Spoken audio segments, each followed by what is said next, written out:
시험을 통과하는 자. 삶은 시험의 연속입니다. 우리 학생들도 많은 시험을 치릅니다. 방학하기 전에도 시험을 치르고 방학을 합니다. 학기를 맞이하기 위해서 시험을 통과해야지 다음 학기를 맞이하게 됩니다. 졸업을 앞두고도 시험을 봅니다. 직장에 들어가기 위해서 사람들은 또 취업 시험을 봅니다. 국가에서 일을 하기 위해서도 반드시 시험을 치르게 되어 있습니다. 어느 누구라도 다 시험을 봅니다. 승진을 위해서 또한 시험을 치르게 됩니다. 왜냐고요? 그 상태를 알아보고 거기에 준하는, 거기에 합한 대우를 하기 위함입니다. 다시 말해, 시험은 내가 당당히 누려야 될 내 몫을 차지하기 위함입니다. 시험은 매우 유익한 일이죠. 그래서 시험을 치르면서 우리는 아주 신나고 즐겁고 행복한 그런 마음 가지고 이 시험을 재미있게 치러야 될 것입니다. 얼마나 시험이 우리에게 유익과 축복을 가져다 주는 것인지 모르겠습니다. 우리 하나님께서도 우리에게 시험을 치르게 하십니다. 오늘 성경 본문 아브라함뿐만 아니라 그 어떤 누구도 다 하나님께서 시험을 치르게 하십니다. 오늘 본문 말씀을 제가 한번 다시 소개해 드리겠습니다. 창세기 22장 1절로 3절인데요. 하나님이 아브라함을 시험하시려고 부르시되 아브라함아 하시니 그가 이르되 내가 여기 있습니다. 여호와께서 이르시되 내 아들 내 사랑하는 독자 이삭을 데리고 모리아 땅으로 가서 내가 내게 일러준 한 산 거기서 그를 올림죄로 드리라. 아브라함이 아침에 일찍 일어나 나귀의 안장을 지우고 두 종과 그 아들 이삭을 데리고 번제슬 나무를 쪼개가지고 떠나 하나님이 자기에게 일러주신 곳으로 가더라. 시험하시려고 아브라함을 부르시는 하나님의 음성에 아브라함이 흔쾌히 수락, 응답하고 새 길을 떠나는 모습이 오늘 본문의 배경입니다. 우리 주님께서 아브라함을 시험하신 이유는 성경에 분명히 기록되어 있습니다. 12절 말씀에 보면 내가 내 아들 내 독자까지도 내게 아끼지 아니하였으니 내가 이제야 내가 하나님을 경외하는 줄을 아노라. 하나님은 알기를 원하셨습니다. 하나님은 여러분의 진정성을 알고 싶어합니다. 하나님은 여러분의 믿음의 진실함을 알고 싶어합니다. 하나님은 아브라함이 하나님을 얼마나 경외하는가 알기를 원하셨습니다. 오늘도 동일하게 주님은 여러분의 하나님을 사랑하고 하나님을 경외하는 진정성을 알고 싶어 하십니다. 그 주님의 알매 여러분들이 합격 도장을 받는다면 얼마나 복되고 아름다운 일들로 우리 인생이 전개될 것이겠습니까? 우리 주님께서 아브라함을 모리아산으로 부르셔서 정말 그 무엇보다도 어떤 것보다도 이 세상 그 무엇보다도 하나님을 첫 번째로 최고로 제일로 전부로 사랑하고 흠숭하는가 경외하는가 이걸 아시고 거기에 합당한 상급을 주시기 위한 것입니다. 거기에 상응하는 축복을 주시기 위한 것입니다. 그걸 통해서 가고 오는 세상에 여러분의 이름을 존귀케 하고 칭찬과 명성을 얻게 하기 위해서 여러분 자기 자녀들이 예쁠 때 자랑하죠? 마찬가지예요. 하나님께서 아브라함을 세상 만대에 자랑하고 싶으셔서 시험 부르는 것입니다. 그 시험이 어려운 경우가 있습니다. 여러분 어려운 시험을 치르는 것 같습니까? 하나님이 왜 내게는 이렇게 어렵게 시험을 내시나요? 왜요? 더 믿으니까요. 그리고 또 하나, 더 칭찬하고 싶어서. 좋은 학교 들어가기 위해서 더 어려운 문제를 풀어보잖아요. 웬만한 학교는 쉬운 문제 풀어봐도 됩니다. 정말 좋다는 명문 학교에 들어가기 위해서는 어려운 문제를 밤새도록 풀어보는 연습을 계속합니다. 그래야 그 결과가 더 이름이 빛나는 것이죠. 우리 주님은 우리들을 자랑하고 싶어 하십니다. 아브라함을 자랑하고 싶어요. 큰 상급 주시고도 싶지만은 그 무엇보다도 자랑하고 싶어요. 내 씨가 대적의 성문을 차지하리로다. 여러분과 여러분 후손들이 사방으로 전 세계로 뻗어나가며 열방과 민족 가운데 하나님께 영광 돌리고 복된 자리에서 주의 말씀의 통치를 일어나고 이 세상을 다스리고 정복하기를 원하시고, 그걸 통해서 하나님은 기쁨이 되고 하나님은 자랑을 하고 싶어서 그렇게 시험산으로 부르셨다라고 말씀하고 있습니다. 우리 구주 예수 그리스도도 성령에 충만하여 시험산으로 이끌려 가십니다. 누가복음 4장에 성령에 이끌려서 광야로 40일 동안 금식하며 줄이신지라 이렇게 말씀하고 있습니다. 여러분, 성령 충만한데 좋은 일이 생겨야 되잖아요. 그런데 성령 충만한, 성령에 이끌리는데 좋은 길로 가야 되잖아요. 수월한 길로 가야 되지 않습니까? 성령에 이끌려서 척박한 땅, 고통의 땅, 40일 동안 먹지도 마시지도 못하는 그 광야로 가게 하십니다. 여러분, 성령 충만한 자에게 더 큰 어려운 문제를 주님이 내시기도 하신다는 것. 이 말씀이 어떤 분에게는 큰 많은 위로가 될 것입니다. 하나님께서 나를 멋지게 사용하시려나 봐. 하나님께서 내 이름을 더 크게 자랑하고 싶을 건가 봐. 큰 빌딩에 올라가기 위해서 더 밑으로 공사를 깊게 하듯이 주님은 어떤 분에게는 버거워 보이는 문제를 내기도 하고, 또 믿음 약한 자에게는 이 정도의 문제로 경감되게 하셔서 수월하게 풀 수 있도록, 낙심하지 않도록 그렇게 하시기도 합니다. 시험 당할 쯤에 우리는 기쁨으로 맞이해야 됩니다. 우리 주 예수 그리스도께서 시험산에 올라갔을 때 먼저는 하나님의 말씀이 말씀되어야 되겠다. 말씀으로 살리라 하면서 먹고 마시고 그 어떤 것보다도 하나님의 말씀, 영의 양식으로 채워지는 것을 우선으로 하여서 그 시험 문제에 바른 답을 적어내셨습니다. 두 번째 문제는 많은 사람들 가운데 위에서 떨어져 내리면 하나님의 아들이니까 천사가 받아줄 거냐. 그러면 인기 최고다. 스타가 될 거다. 그러면서 칭찬과 명예를 홀로 영광을 받도록 유혹했을 때 우리 주님께서 단호하게 거절하면 너 주 너의 하나님을 시험하지 말라. 나는 믿음으로 살리라. 물론 하나님께서 기적적인 하나님입니다. 천사 중에서 받쳐도 주십니다. 그러나 그런 유행수나 마술적인 기적을 바라보고 하나님을 믿는 것이 아닙니다. 그리 아니실지라도 우리 주님은 하나님의 존재, 하나님을 인자하고 하나님께 충성하기로 결단했어요. 믿음으로 살리라. 세 번째는 딱 한 번만 전해라. 딱 한 번. 눈 찔끔 감고 한 번만 전해라. 그러면 이 세상 만국의 모든 영광, 부귀 영화를 다 내게 주리라. 원래 마귀 내 것은 아닌데 에덴 동산의 사람이 실수해가지고 죄를 져가지고 왔다가 떨어진 거 내가 주워 가졌는데 다시 너한테 넘겨줄 수도 있다. 그렇습니다. 하나님께서 우리 인간에게 복을 주었는데 이 복을 그만 놓쳐버려서 마귀가 채갔죠? 줄 수도 있다. 마귀가 때로는 잠깐 줄 수도 있습니다. 그러나 우리 구주 예수 그리스도께서 단 한 번의 타협도 허락하지 아니했습니다. 사탄아 물러가라. 주 너의 하나님만 섬기고 그만 예배할지어다. 말씀으로 살리라. 믿음으로 살리라. 경배하며 살리라. 이 정답은 하늘 아버지를 기쁘시게 했고 그로 말미암아 시험산에서 내려왔을 때 하늘 정부, 하늘 권위를 몸소 지니고 옵니다. 시험을 통과한 자에게 권위와 능력이 임합니다. 이걸 통해서 알 수 있죠. 귀신 들린 사람이 시험산에 내려올 때 예수님 앞에 무릎을 꿇고 절하며 지극히 높으신 하나님의 아들, 당신은 거룩한 하나님의 아들이십니다. 우리를 멸하러 오셨습니까? 권위와 능력을 알아봤습니다. 반면에 에덴 동산의 아담과 하와는 육신의 정욕, 안목의 정욕, 이생의 자랑, 보암직도 하고 모금직도 하고 지혜롭게 할 만큼 탐스럽기도 한다는데 자기 생각을 좀 섞습니다. 먹지도 않는 게 아니라 만지도 않으면 만지는 것까지 주님께서 허락하지 않은 것 같기도 하고 자기 생각을 자꾸 섞습니다. 그러다 보니까 말려듭니다. 마귀의 작전에.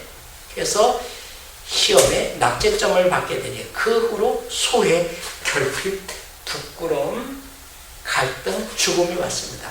여러분 무엇을 말씀하고 있습니까? 시험을 통과하면 권위와 능력이 옵니다. 시험에 낙방하게 되면 결핍, 소외와 죽음, 수고와 탄식이 오게 됩니다. 자, 이 말씀을 같이 나누면서 여러분 넉넉하게 시험의 합격 점수를 맞이할 수 있는 이 지혜가 오게 되기를 빕니다. 오늘 세 가지를 말씀드리려고 합니다. 시험 당할 때 우리가 어떻게 성경적으로 주님 안에서 효과적으로 그걸 이겨나갈 수가 있는가. 더군다나 말이 안 되는 시험입니다. 아들을 바치라니요? 이성적으로 도저히 유대인의 관습으로서 이해가 되지 않습니다. 그러나 그럼에도 불구하고 아브라함은 하나님의 말씀을 그대로 받아들입니다. 첫 번째 열쇠는 잠잠히 수용하는 것입니다. 무조건적인 받아들임입니다. 우리는 마리아를 통해서 이걸 볼 수 있습니다. 처녀가 아이를 낳는다는 것 말이 안 되죠? 그러나 주의 계집종연이 말씀대로 내게 이루어지리이다. 그는 따지지 않았습니다. 합리적이지 않고 이성적이지 않고 상식적이지 않았습니다. 자기는 돌멩이에 맞아 죽게 됐습니다. 자기 집안, 자기 가문은 이제 멸종위기에 빠졌습니다. 사랑하는 사람하고 결혼 약속을 했는데 파괴되는 정도가 아니라 완전히 그 집안 전체가 그 사회에서 매도당하고 없어지게 될 그런 위기 가운데도 마리아는 이해할 수 없는 하나님의 말씀을 그대로 잠잠하게 모두 다 받아들입니다. 무조건적인 수용. 여러분 알고 믿는 게 몇 가지나 됩니까? 여러분 알고 믿습니까? 믿으면 나중에 깨달아집니다. 믿고 따라가다 보면 하나씩 궁금증이 풀려지게 되는 것입니다. 그러므로 주님께서 이해하지 못하고 감당하지 못할 시험을 여러분들에게 주셨을 때 왜냐고 묻지 마시고 어떻게 할까요? 주님 어떻게 할까요? 주님 제가 어떻게 해야 되겠습니까? 라고 물어보십시오. 그러면 주님께서 길을 보여주시고 방법을 알려주실 것입니다. 저는 찬송가 가운데 310장 새 찬송가 아주 좋아하는데요. 그리고 종종 부릅니다. 제 18번입니다. 아 하나님의 은혜로 이 쓸데없는 자 왜 구속하여 주는지 날 알 수 없도다. 3절 왜 내게 성령 주여서 내 마음을 이렇게 감동하시는지 주 예수 믿게 하는지 날 알 수 없도다. 알 수 없는 건 투성입니다. 이해할 수 없는 게 투성입니다. 바울에게 있어서 왜 주님을 위해서 복음을 전하는데 하늘 아버지를 가장 기쁘시게 하는 사역을 하고 있는데 왜 그만한 어려움과 고통과 힘에 겹도록 그런 시험과 아픔을 주셨을까요? 왜 다윗에게 감당하기 어려운 시험을 계속 내놓으십니까? 여러분 동일한 고난을 겪고 있는 분 아니 계십니까? 여러분 너무 버거운 시험을 치른다라고 그런 마음이 드는 분 아니 계십니까? 사실 감당치 못할 시험은 주님이 내시지 않습니다. 시험 당할 즈음에 피할 길을 내게도 하시지만 주님은 감당치 못할 시험 당함을 허락하지 아니하신다고 고린도서에 말씀하고 있습니다. 우리가 능히 감당할 만 하니까 그러니까 믿으니까 어려운 시험, 무거운 시험 문제를 내기도 하고 아브라함에게 가장 큰 복을 주기 위해서 가장 어려운 중심 중에 중심, 제의를 들을 수 있느냐, 생명보다 더 귀한 것을 바칠 수 있느냐 라고 오늘 시험을 내는데 일생일대 영생복락을 누리고 자손대대로 하나님의 통치와 축복과 명문가를 이룰 수 있는가를 가늠할 수 있는 아주 중요한 시금석입니다.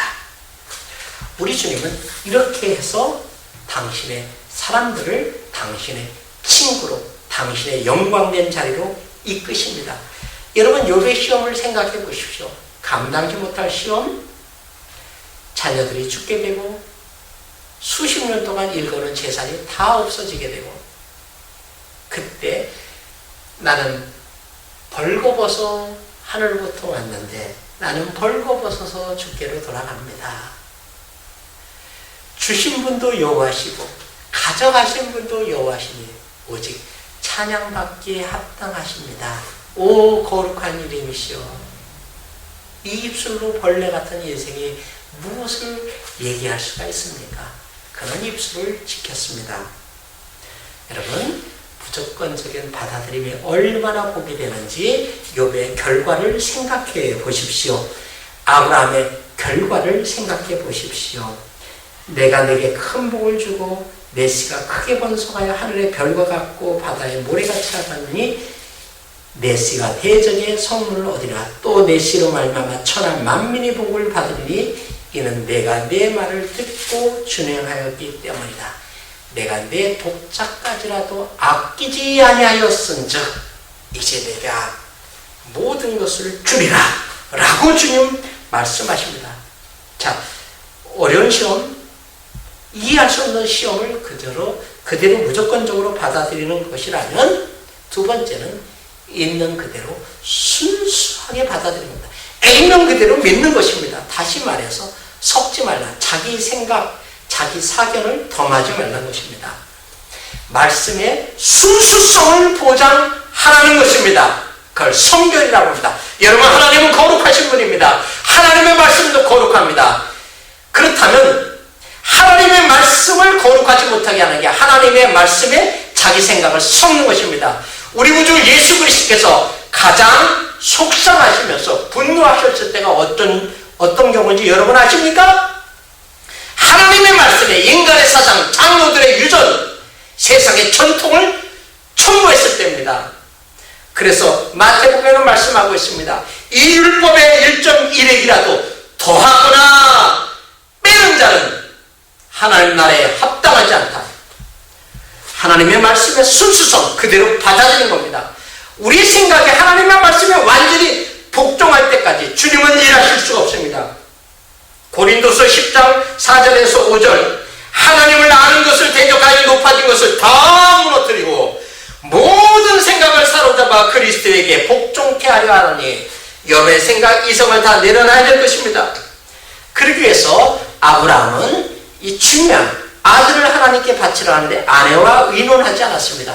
왜냐하면 먼저의 경우 아내 사례와 의논해가지고 일을 아주 복잡하게 만들고 그르친 경우가 있습니다. 창세기 16장, 아브라함의 아내 사례는 출산치 못하고 한 여종이 있는데 애굽 사람이요 하갈이라. 사례가 말하되 여호와께서 내 출산을 허락지 아니하신지 원컨대 내 여종에게 들어가라. 내가 혹그로 말미암아 자녀를 얻을까 하노라하매 아브라함이 사례의 말을 들으니라. 하나님의 말을 들었습니다. 걷다가 플러스 좀 부족했나 보죠? 하나님의 지혜가 완벽하지 못했나 보죠? 그래서 사람의 말, 가장 들어야 될 사람이 누구죠? 아내 말을 들었습니다.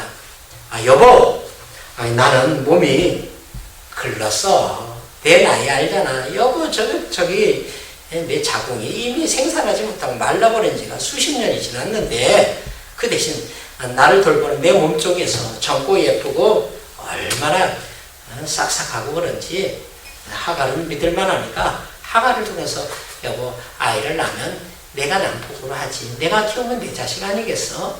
다구나 쪼시고 해가지고 아브라함이 아내 말 끝나기도 전에 쏘르르 달려가가지고 바람 폈다는 얘기예요. 합법적인 바람입니다. 그때 당시의 문화와 풍습, 그 가치를 그대로 수용해서 행했다는 얘기예요. 도덕적으로 잘못이 없습니다. 종교적으로 잘못이 없습니다. 그러나 하나님의 말씀에 인간의 생각을 섞은 것은 복이 아니라 화였습니다. 아내끼리 갈등이 있어지죠. 하극상이 벌어지죠. 분쟁이 있어지고 갈등이 있어지고 쫓겨남이 있고 지금까지 전쟁하고 치고받고 싸우고 하지 않습니까? 여러분, 하나님의 말씀에 내 생각을 섞는 것은 하나님을 멸시하는 행위입니다. 사울 왕이 왜 버림받았습니까? 아멜렉 양들 다 없이 하라고 했습니다. 그때 백성의 소리를 듣습니다. 왕님, 임금님, 나쁜 것은 다 쓸어버리죠. 그런데 좋은 것이 있거든요. 어떻게 하나요? 좋은 거는 하나님께 예배 용도로 헌금을 위해서는 남겨놓자. 그리고 우리가 전쟁에서 하나님이 도와주셔서 승리할 건데 파티해야 되겠다. 그래서 좋은 것들을 남겨놨습니다. 하나님은 좋든 나쁘든 아멜렉 양들을 다 없이 할 것을 명령했습니다. 하나님의 말씀에 인간의 그럴듯한 백성의 소리, 자기의 생각을 플러스하는 것입니다. 그래서 사울은 버림받게 됩니다. 하나님의 말씀에 우리의 생각을 섞는 것이 하나님을 경멸하는 것이고 하나님을 멸시하는 행위입니다. 여러분, 하나님의 말씀의 순수성을 그대로 받아들이십시오. 그리고 말씀에 자기 해석을 하지 마십시오. 자기 사상을 넣지 마십시오. 그것이 다 이단이고 사입이고 가정을 결국은 파탄내는 대로 사회 질서를 어지럽히는 대로 교회를 파괴하는 대로 끌고 가는 것 아니겠습니까? 말씀 그대로 있는 거죠. 성경도 모르면 모른 채로 놔두는 것입니다. 깊이 있게 파헤쳐준다라고 하는 데는 잘못된 쪽으로 이끄는 경우가 덜어 있다는 것 여러분 아시기 바랍니다. 조심하십시오. 우는 사자 사탄마귀가 상길자를 찾기해서 얼마나 믿음 있다는 사람들 집중 공략하는죠. 이단들의 집중 공략 대상이 예수님을 잘 믿고 하나님의 말씀을 소중하게 여기는 사람입니다. 그런데 자기 생각을 살짝 창세기 3장처럼 죽을까 하노라. 만지지도 말라. 보지도 말라. 먹지도 말라라고 보면 아셨죠? 만졌다고 해가지고 무슨 뭐가 될지 모르겠습니다만 여러분, 그래서 우리 생각을 섞는 것은 아름다운 일들이 아닐 것입니다. 마지막으로 하나님께서는 아브라함을 부르셨을 때 아브라함이 즉시로 결단합니다. 3절에 아침에 일찍 일어나 나귀의 안장을 지우고, 여러분, 지체하면 어둠이 역사합니다. 인간적인 생각이 자꾸 스물스물 들어오게 됐습니다. 대부분 하나님의 말씀, 하나님의 음성은 첫 번째인 경우가 많이 있습니다. 좀 더 기도해보고 또 묵상해보고 생각해보고 그러면 자기 꾀, 자기 생각, 마귀가 혼선을 주는 경우가 많습니다. 은혜 받으셨습니까? 감동대로 즉시로 행동하십시오. 감사할 분은 즉시로 하십시오. 하나님께 소원해야 될 부분이 있습니까? 은혜 받고 감동 주신 대로 하십시오. 지혜롭게 하셔야 된다는 말씀입니다. 그래 자꾸만 생각해 봅니다. 하나님께서 아들을 과연 바치라고 했나? 아내하고 의논해보자. 좀 더 기도해보자.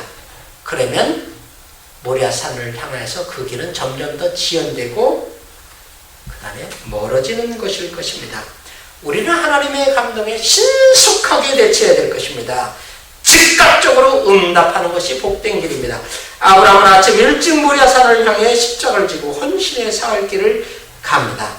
이렇게 믿음으로 나아가는 발걸음 가운데 하나님은 묵묵하게 침묵으로 따라 붙습니다. 여러분, 우리가 아는 것은 그렇게 많지 않습니다. 사실 모르는 것 투성입니다. 신앙에는 불가사의한 것이 많습니다. 그래서 초자연적인 것 또는 기적이라고 하잖아요. 하나님은 기묘자입니다. 우리가 알 수 없는 분이요. 우리의 지성으로서 계측할 수 없는 분입니다. 우리는 땅에 있고 하나님은 하늘에 있습니다. 왜 아들을 바치라는지 난 알 수 없도다. 그러나 분명히 내가 아는 것은, 내가 믿고 의지하는 것은 내 모든 형편 아시는 주님 늘 돌봐주시고 보호해 줄 것을 나는 확실히 안다. 그렇다면 세 가지입니다. 하나님의 말씀, 하나님의 감동을 잠잠히 무조건 받아들인 것입니다. 그리고 순수하게 있는 그대로 보존하고 내 생각과 해석을 섞지 않고 사랑과 그 지혜를 섞는 것이 아닙니다. 그리고 즉각적인 순종과 결단입니다. 이 세 가지 아름다운 믿음의 발걸음으로 하나님의 산에 올라가 합격 통지서를 받는 여러분 되길 원합니다. 주님은 여러분이 하나님을 경외하는 것을 알기를 원합니다. 즉각적인 결단, 그리고 무조건적인 수용, 말씀의 순수성, 정결한 말씀 그대로 유지하고 간직하고 살아가 이론하지 않고 따라갈 때 성령의 지혜자가 되시고 성령의 변호사가 되시고 성령의 용사가 되셔서 우리 입에 함께 하시며 우리 발걸음과 우리 행사에 함께 하실 것입니다. 이와처럼 하나님께서 동행하시는 복된 역사가 있게 되기를 축원합니다. 아멘.